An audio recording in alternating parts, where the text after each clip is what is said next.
Hi, Krishna. Hello po. Hello. So, just like to ask about this is your debut single, Rainbow. Yes. So, why did you decide to use the song to revive the song, originally dubbed by South Porter? So it's actually, in general, I just love the message of the song Rainbow. But when we were planning on which song should be initially released first, there were many options, pero Rainbow struck the most talaga because of the message of the song. And it's a very classic song. So if you say Rainbow, all of us know what Rainbow is, like the song Rainbow.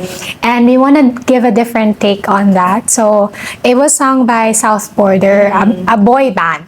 And we want to give a female voice, like a different take on that. That's why we chose Rainbow. But more so, I love the message of Rainbow. So it was released during the Miss World competition, specifically the night before the finals night.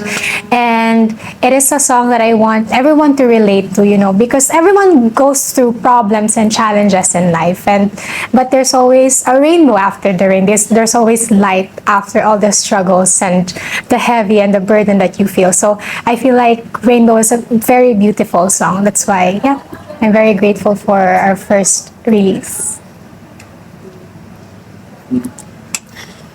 Krishna, so now that we're talking about your single Rainbow, anong specific lyrics doon sa kanta na Rainbow na best describes yung kakatapos mo lang na Miss World journey mo?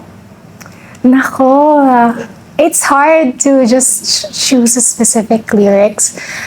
I would say, of course, there's always a rainbow after the rain, but there's a specific lyrics that I would want to highlight, and that is "Take a Little Time," because of course in the pageant world, you always have to. There's hindi laging ikaw yung, hindi always you're given the spotlight. Hindi ikaw palagi yung. It's not always your night.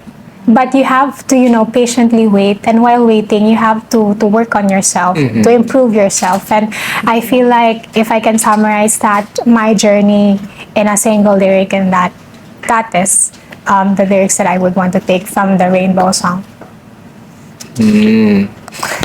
Oo, kasi, di ba, ano yun? Paano yung Take a lyrics little nun? time. Sample daw. Siya! Listen to the birds. So, It's a Sige, kaya mo yan, wonderful Adam. place to be. kaya mo yan. Even if there is pain now, everything will be alright. So would that particular line, even if there is pain now, everything will be alright, yun yung feel mo after after nung finals night? Hindi naman. Kasi I didn't feel any pain. I feel like, I don't know if you've seen it in my face, but I'm just really happy and grateful to be on the Miss World stage. And of course, us pageant fans, or us in the pageant world, we know that Miss World is it's like a different pageant, a very, very hard pageant, very unpredictable pageant. And I was just expecting to be on the top 40. But we came up until the top 8, and that's already a huge achievement for me. And to be crowned as Miss World Asia, wala akong masabi, but wala akong ma-feel other than great gratitude. So, I'm just really grateful that we were able to bring home that title. Paano mo nag-umpisa yung collaboration nyo between you and Universal Records? Kasi syempre, you were busy preparing for Miss World. Yeah. Tapos, how did this all come about? Did they approach you? Or parang was this part of your Miss World Philippines contract? And, na parang na perfectly nag-align sa preparation mo for Miss World? So, it actually started when me and Sir Arnold from AOB Talent Circuit, we talked about, he asked me if I want to be a recording artist. And as someone who is deeply in love with music, I immediately said yes to him. That's why we came into the point now, we agreed that if they can co-manage me. So I'm co-managed by Universal Records and ALV Talent Circuit. So ALV Talent Circuit was the bridge for me to be introduced in the Universal Records family. Yeah. Pero prior to you being offered by ALD for this Universal Records opportunity, have you been singing before? Performing? Or hindi naman professionally, pero at least you know how to carry a tune, or nung high school, part ka ng glee club niyo? Yeah. So growing up, very musically inclined na talaga ako. Because ever since I can remember, may bond talaga kami ng dad ko. He plays guitar and I sing, and then I eventually knew how to play the guitar. And then I was born and raised in a very what do you call, devotee kasi yung family ko ng Roman Catholic. And then I joined the choir. Growing up, I think I was in grade 6 up until high school, and then when I moved here in Manila, I studied in a Christian school. So that time I also joined in the music industry, and I became a worship leader. Actually, I don't think a lot of people know that I was a worship leader. I was very active sa church, and yeah. I feel like when I became a Christian and I became a part of the music industry, I was more free to sing. If you can listen to worship songs, like they're very alive, they're very free, upbeat. So that's where I fell in love with music more. Yeah. And then yung Rainbow is, would I say, favorite song mo ever since childhood? Yeah, I've been listening to it ever since, I don't know, I can remember. It's a very, very classic song, OPM, like classic OPM song, and just to, now I can't even phantom it. Okay, I have my own version of it. I have my reimagined song, version of it. Kaya just really paying tribute to the OPM. How did your reimagined song come all about? Kasi 'di ba kung papakinggan mo yung kanta, parang medyo low-key yung boses mo. 'Di ba yung South Border, 'di ba napaka-high pitch yung boses. So ikaw parang kaninong idea was it for that song to be arranged like that? So na parang parang light and very R&B. Oo. Yeah, very chill. So actually, when we were planning on which genre I should take, I told them that I am very fond into listening to R&B and pop music, and growing up I was a fan of Ariana Grande, so it was more in pop and R&B talaga. And then when we were planning on the arrangements of the song, of course it was mostly the idea of the Universal Records family. But when I listened to the arrangements of the song, I was like, okay, let's do it, because I feel like I want to lean towards more on the R&B side. Kaya yeah, let's see if we can thrive on that genre. So, you mentioned that you like Ariana Grande growing up. So, who are currently your musical influences, local and foreign?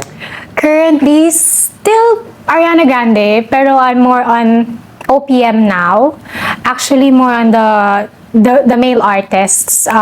If you know Arthur Neri, Alison Shore, like some of them are underrated, and yeah, but maybe Sarah Geronimo is like my greatest inspiration talaga, yeah. So if you would establish yourself in the music industry or like your career path, would it be along like pop, like talaga yung very like Sarah, ganyan? Yeah, I really want to venture more on that, to perform like Sarah Geronimo. Of course, she's a very iconic artist, but I want, maybe in the future, let's see if I'll have my own concerts as well, or participate in concerts as well, do a whole performance of singing while dancing like her. Kasi you mentioned worship leader, so you really, Yes. enthusiastic din pala. Chill lang itong first, but you can really belt talaga din and really deliver talagang a very like strong, talagang electrifying performance. Let's see. I haven't tried like a very electrifying performance, or like the full all-out performance yet. But I feel like with the help of the Universal Records family, we will do a lot of workshops and train more, because this is my very first time to be in this industry. So I have a lot of work to do pa. Kaya I'm really excited. You mentioned about Ariana Grande. What is the possibility of you writing songs then in the near Yeah. future? Of course, I'm really looking forward to write my own songs or to write songs as well. But right now, I am actually asking guidance from the professionals. Of course, I am a beauty queen, so I'm used to like being formal or doing templates and stuff like that. But I feel like writing a song is you have the freedom to write whatever you want, like express yourself in whatever way you want. Kaya I'm more on excited to venture more on that, like what I can offer as a person outside of being a beauty queen. Yeah, let's see. Maybe more fierce or bold or. For a lighter question, so speaking of rainbow, yourself as a color, what would it be if you were a color? So hard to choose the color, but I feel like I'm more on. My favorite color is pink. Like it's really my favorite color, but I would say white.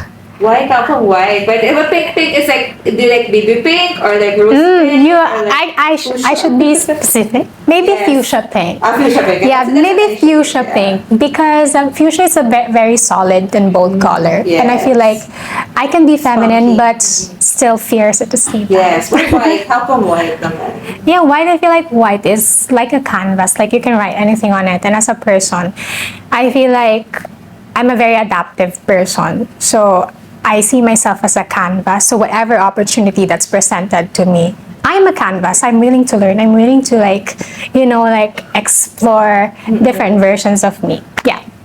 Spoken like a beauty queen. I know you're last few questions. You're very close with Miss Indonesia. We're talking about music right now. If you could sing a song or write a song about your friendship with her and even with Miss India, what would the title of the song? Nako. If I can sing a song, of course I would be biased. My own song, Rainbow. Actually, if I may share, so it was released by the night before the coronation. And then she's actually the one shouting sa loob ng bus namin. And she was like, oh, Krishnah released a song. Like, Krishnah released her first song. So, she was like, my PR. So, nung time na yun, talagang sinishare niya na I released a song. And then, she was like, she listened to it multiple times from the morning up until afternoon. Talagang she admired it and she was like, oh, are you saying that because you're my friend? And she was like, no, I genuinely liked it. Kaya I'm really thankful to her, actually, to Monica in general, because I feel like she's the best roommate ever. It's more than being co-candidates lang. So the whole Miss World journey was extra special because of her warmth, because of her love. Kaya, yeah, I'm just really looking forward to see her maybe in the next coming months. For Miss World Asia, correct? Miss World Asia. So, anything planned? I mean, what will be your responsibilities or any roles that you will take or any places you will go for your new role? So we were informed that we will travel together with the continental winners and the Miss World winner. Kaya I'm looking forward to that. But more so, I promised myself that with or without the crown, Miss World Asia or without Miss World Asia, I will continue doing the things that I am passionate about. Of course, to continue broadening my organization, Color the World with Kindness, hopefully to help more communities, not only in Baguio City, but nationwide or maybe global or worldwide. And then, of course, to continue being an advocate for certain causes that's dear to my heart, animal welfare and mental health. Kaya, yeah, I'm just really excited for more opportunities that the Miss World Asia title carries on. Krishnah, Miss World will be this coming November as per ALP. Last time we saw each other. So any advice for your success or those girls who would like to follow your footsteps? Oh, I feel like I'm not ready yet to pass the crown in the next coming months. It went so fast. Well, maybe one advice that I will give to the next Miss World Philippines is just never be afraid to be yourself. One thing that I've learned in the Miss World competition is that people will appreciate you more if you're true to who you are, if you are true to your story, if you're sometimes you put yourself in a very vulnerable position and just tell your struggles, your difficulties, or maybe the triumphs and the achievements that you have, and then you may not know, but you will change someone's life because of your story. So never be afraid to be who you are. Would you also say what advice would you give for those who want to enter the to become a beauty queen or to enter the pageant industry? Because it's so cutthroat, it's so competitive. It's so competitive, yeah. So if you meet somebody who has no experience at all, what advice would you give and the steps that they would take? Maybe just enjoy the process and be adaptive. The pageant, in my experience, the pageant industry is a very vague platform. You can be, and then different pageants has its own, let's say, rules or like prototypes or stuff like that. So just, know what you really want, or like visualize the queen that you would want to be, and then start from there, and then research about these different kinds of pageants, research their history, what they're looking for, but you always have to be adaptive because you will encounter a lot of unexpected challenges. So to be adaptive is one key to be successful. Wow, galing. So, Ako naman, music video. Oh yes, we're planning to release a music video, but let's see if in the coming next months we'll also release original tracks. Yeah. So album na. Yeah, hopefully. Yes. So, Meron po na. So can you so na lahat ng Closing. so Krishna, Closing. could you invite your fans and supporters? So how can we get hold of your song, listen to more of your songs? Meron ka ba mga upcoming mall tours, gigs? Wow. Okay. So yeah, for your song to be known right. all over the world. Okay. So hey everyone, this is Krishnah Gravidez, Miss World Asia. And I am inviting you all to please support me as an official recording artist. I just released my single and debut, and that is Rainbow. So please support me and keep streaming on all social media platforms, streaming platforms, and follow me as well on different social media platforms to be updated on what we're working on. So thank you so much. Mwah.